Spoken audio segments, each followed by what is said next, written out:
There's a pretty one, Ulysses.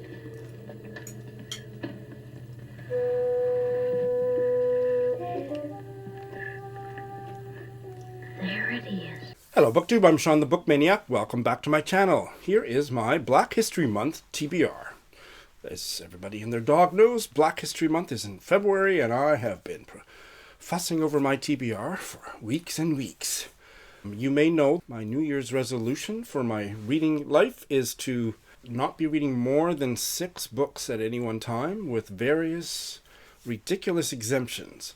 I didn't go on when I talked about this on my channel previously to explain that I'm also going to, for the most part, and I'm going to start with Black History Month, limit my TBRs for readathons and so on to a maximum of 6 books so that I don't get waylaid from just reading other books throughout the year while participating fully in readathons. So I am going to tell you about the 6 books that I have chosen to read in February. I read far more than 6 books a month, typically, but I'm going to keep it down, just so that I can also read. I'm participating in Invisible Cities, and so I've got books lined up for that, and I just like to, read stuff that's been sitting on my shelf for years, and all that good stuff. So I'm hoping to have my cake and eat it too. The magic number is 6.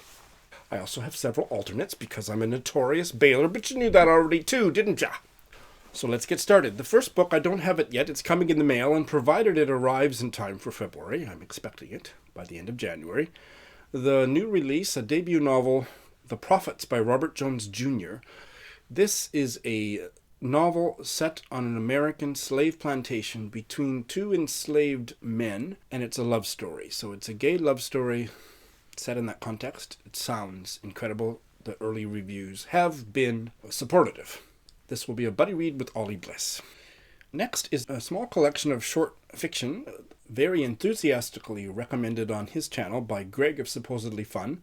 I had already ordered my copy before he started raving about it, so I'm really excited that I have it. And that is The Secret Lives of Church Ladies by, I just double-checked the pronunciation, Disha Filia. The Secret Lives of Church Ladies, and I have the physical book, and I also have the audiobook on Scribd, so if I like the audiobook as well, I might do it as an audio-text combo, but this is a short story collection that was nominated. I don't know that it won, but it was nominated for, I believe, a National Book Award in 2020. Can't wait. If you have watched more than a handful of my videos, you know that I was traumatized by my experience of being a grad student in English, doing an MA at York University in Toronto in the mid-1990s. I loved undergrad. I hated grad school. It took me years to learn how to love reading again.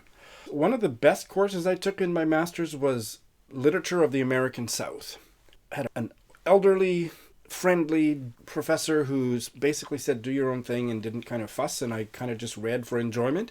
But I also, heavy course load, and I had trouble keeping up with all the reading. So there was one novel that I loved, and I read half of it, and I just simply ran out of time and knew that I could get away without reading it, because of course there's no tests in grad school and whatnot. So I didn't finish it, and it's been bugging me. What is it, 30 years later? I can't do the math, because if I figured out the math, I'd realize how old I am, how much older I am than all of yous. But then I got a free copy. How did I get a free copy? A free copy of the audiobook of this African-American classic on Audible when I used to be a member. It's still there. So now I have just bought a hardcover copy, and I'm going to do an audiobook text combo of Invisible Man by Ralph Ellison. I read half of it as a student, loved it, never finished it. So finally, all these years later, it's a chunky one. My copy is close to 600 pages, and I am looking forward to finishing what I started.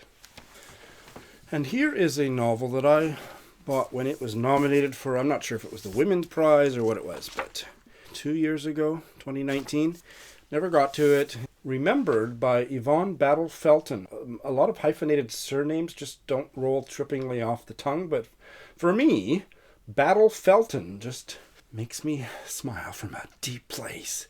Yvonne Battle Felton, and this is a slavery novel. No, it's not. I thought it was a slavery novel It's not, I wasn't going to read it alongside The Prophets, but this is set in 1910 Philadelphia. I heard quite mixed reviews of this when it was on the prize lists, and I like to be contrary and cantankerous, so if most people didn't like it, I'm hoping I love it. Sally Rooney, anyone? So, looking forward to it. And I don't remember where I bought this book other than that it was in Tokyo at some kind of a book sale. And I'd heard a little bit about it, maybe on one of the Book Riot podcasts. All the Books, I think. Delicious Foods by James Hanahan. Published around, 2016? 2015.